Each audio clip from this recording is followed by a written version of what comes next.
communication was a big issue for us because we have so many staff members within the radiology department. It's more accurate, I guess I should say, because we could just look at the app, see what the delay is, tell them, what's going on, and we can make decisions based off of that.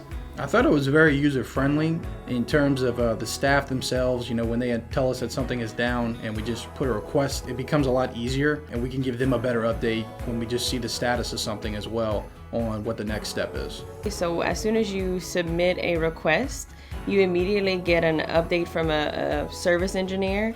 All the field engineers consistently update in the app, so if there's pieces of equipment that is limited to use or we're waiting on a part or things like that, it'll stay active in the app, and we'll be able to seek communication through the service portion of the app.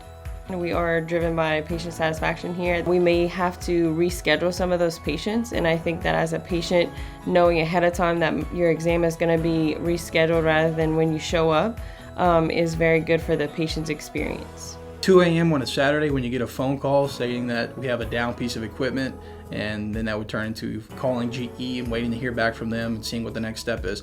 Now I can just put the request in and go back to sleep and wait till someone calls me. So I do appreciate that.